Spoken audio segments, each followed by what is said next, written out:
আপনি একসময় ছিলেন হিরো, এখন আপনাকে অনেকে ভিলেন বলে, আবার কেউ কেউ বলে আপনি মানি লন্ডারিং করে সিঙ্গাপুরে নিয়ে এসেছেন। আপনি কিভাবে এটাকে নিজের আত্মপক্ষ সমর্থন করবেন? দেখেন, এগুলি তো সব পারসেপশনের ব্যাপার। কেউ যদি ভূত দেখতে চায়, বাতি এখন এই ঘরে অন্ধকার করে দিলে কেউ যদি মনে করে যে এখানে ভূত আছে, তাহলে ভূত আছে। তার মনে তো বিশ্বাসই করছে যে ভূত আছে। তো এটা এখন একটা পারসেপশন, মিসপারসেপশন রাদার একটা তৈরি করা হয়েছে। গত ইন্টারিম গভর্নমেন্ট বোধহয় তৈরি করেছেন, কারণ আমরা দেখেছি যে তখন অনেক সরকারি লোকজন বিভিন্ন সরকারি এবং আধা সরকারি প্রতিষ্ঠান থেকে ওনারা আগে টেলিভিশন এবং সোশ্যাল মিডিয়াতে বলতেন। তো ওইগুলি বলার কারণে লোকজনের মাথার ভিতরে এটা আসতেই পারে। আমি সিঙ্গাপুরের থেকে বাংলাদেশে সব টাকা নিয়েছি, এখান থেকে বাংলাদেশ সরকারকে জানিয়েছি $1.4 বিলিয়ন ইনভেস্টমেন্ট করেছি বাংলাদেশে এখান থেকে আসার পরে, 2016 সনের পরের থেকে। তাছাড়া আরও ইনভেস্টমেন্ট করব। আমার কোনো ব্যাংকের লোন নাই। আপনারা জার্নালিজমে আছেন, আপনাকে কি কোনো লোক বলেছে যে আইজ খান তার টাকা মেরে দিয়েছে, কিংবা সামির তার টাকা মেরে দিয়েছে? কোনো ব্যাংক বলেছে যে আমি তার টাকা ফেরত দিই নি? তা আমি খুব 52 বছর ধরে হার্ড ওয়ার্ক করছি, সেজন্য একটু মাঝে মাঝে দুঃখ লাগে যে এরপরেও আমাকে খারাপ বলছে। এবং কারণ বাংলাদেশের জন্য আমি চেষ্টা করেছি। আমি বাংলাদেশে প্রথম শুধুমাত্র বিদ্যুৎ কেন্দ্র না, তার আগে বাংলাদেশে প্রথম টার্মিনাল করেছি, বাংলাদেশে প্রথম ফাইবার অপটিক্স করেছি।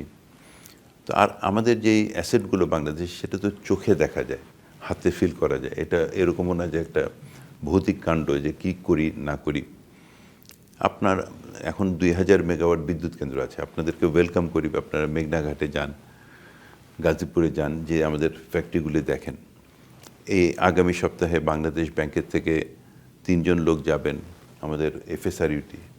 বাংলাদেশে একটা 1,70,000 টনের ভেসেল ওখানে আছে, -162 ডিগ্রি সেন্টিগ্রেড ঠান্ডা করে রাখে।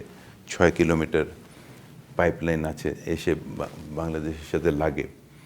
এটা চোখে দেখা যায়।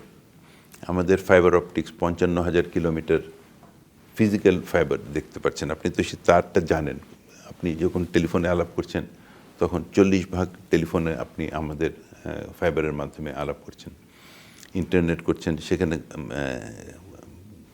আমাদের টাওয়ার 5,000টা টাওয়ার আছে, সেটা তো চোখে দেখা যায় যে টাওয়ারগুলো আছে।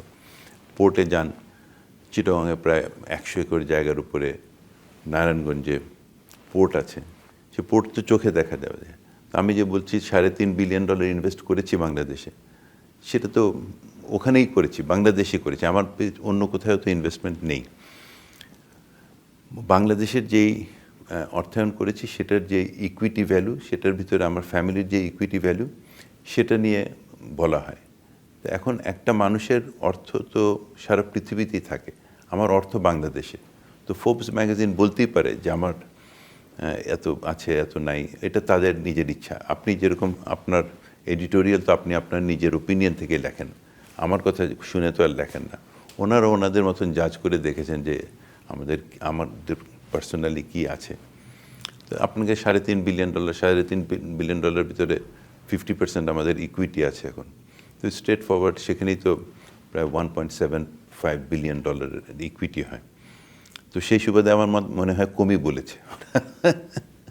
তো এইটা একটা, এখন ওই ভূতের ভয় থাকলে তো আর আমি কি করব বলেন।